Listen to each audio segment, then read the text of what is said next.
How do you know if you're in the right job or career for you? On the one hand, your gut tells you that, right? You know, oh my God, I hate this place or I love this place. But it can be a little bit more nuanced than that. We can do a little bit better than that. You want to be in the job that's really, really great for you. So I can tell you that the answer to 5 questions will give you some insight into how fulfilled you actually are in this job and if it's a good fit for you. Okay. Now, I have something that I'll tell you about at the end that could help you for free, help you think about whether or not this is a job for you. But right now, 5 quick questions. Number one, does this job meet your needs? Now, of course, salary is a very important part of that, but it's not the only part. Some people want to be rich, rich, rich, rich, rich. Some people just want to be comfortable. Which are you? Don't put energy in being rich, rich, rich if that's not what you want, because there are many other things to consider. So, in your needs, you also have lifestyle. What kind of lifestyle do you want to have? Do you want to be able to take a lot of vacation, or does that not matter? Do you want to have a very flexible lifestyle? Do you want to be able to leave at 5 so that you can go to every soccer practice that your kid has? Or does that not matter? Do you really want to work, work, work because you want to make that really high salary? Do you want to be remote, or is hybrid okay for you? These are the kind of questions that you ask yourself when you kind of say, does this job meet my needs? It's not just about the money, but holistically, does this job meet my needs? Other 4 issues. So, second question is this job consistent with who I aspire to be? Right? We all have an aspiration for ourselves. And this is not, what is the job ultimately I want to have? It's kind of bigger than that. It's what do I want to be known for? What do I want to look back on my life and say, hey, I regret that I didn't do whatever. So, for example, maybe what you want to do is be somebody who's transformative and was able to move something really important forward. Or maybe you're somebody who's like, I want to be known as having been really important in helping people in my community. Or it could be something like, I'm somebody who was able to advance medicine and help a certain kind of person with a certain kind of injury. And I want to be known for doing that, right? So the question for you is, what is your aspiration? If the job or career you have is not consistent with how you see yourself, you have to ask yourself, why am I doing that? Or maybe I should try something else. So that's the second question. Third, values. How important are values to you? For some people, it's mission critical. They want their company to be out front on specific topics, and if they're not, it's not a place they're going to work. So, for example, sustainability in the environment.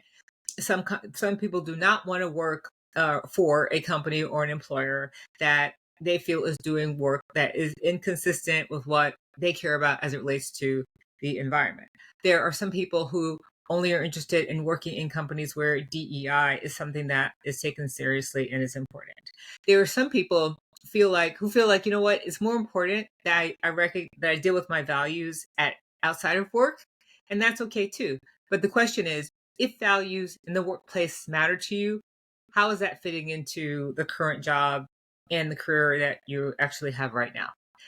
Next one is interests. Are you actually interested in this job, right? Are you actually interested in what you show up every day and do, right? There are some people who are in industries that they really can't stand, but they're doing it anyway. There are some people in careers that perhaps people feel are prestigious and they felt pressure to do it. I know this is true for lawyers a lot. I mean, not to pick on lawyers, but it's true. A lot of people go to law school who really weren't interested in that. And it's funny that this is the area that I think is most difficult for my clients when I work with them. When I ask them what are their interests, it can be hard because they're hearing what society has said, what their family has said, and their friends, and there can be a lot of pressure to do things. But I'm asking you, since it's your life, what are you actually interested in? And if this job and career is not consistent with what you're interested in, you kind of have to ask yourself, if I have a choice, why am I working in an area where I'm not interested? And the next one is your superpowers. Now, I'm not talking about superheroes or anything like that. I'm talking about the things that are unique in terms of your skills and the way that you work based on your education or your experience or just who you are as a person, the things that make you awesome. So, for example, public speaking could be a superpower for you. Doing economic analysis could be a superpower for you. There are many, many things that are special that you're able to do and that are totally your jam, and that when you do them, you are happy. You don't even know time is passing. Some people would say that you're in flow. It's also something that people kind of know you for. And sometimes it's something you didn't even know you were amazing at because it's who you are. You don't know it's amazing. You don't know it's different, right? So those are your superpowers. You should be in a job that actually cares about the superpowers that you have and values them, and that gives you an opportunity to use them, right? Because if you're in a job where you show up every day and you don't do the skills, or show up and do the things in ways that are most comfortable for you, or in ways that you're amazing at doing them, and things you really really like, you have to ask yourself, if I have a choice, and everyone has a choice, if I have a choice, why am I here? Is how fulfilling can this job be if I can't even show up and do the skills, utilize the skills and talents that I have? Like, why would I be here not utilizing them and doing things I don't like and I'm not good at, right? So is the job utilizing your superpowers? So those are the 5 questions to ask yourself. Again, you may have had a reaction to that, as I mentioned, each one, and that's really useful. And you do something with that, because everybody has an opportunity to move to a job that is a better fit, whether or not it's something they can do immediately or it's something that they set as a goal for themselves. Now, I do have something to help you as you think about, is this the right job or career for me? It's really short, free quiz. It's 2 minutes. You just take it and it gives you a number that suggests whether or not this is the right job or career for you.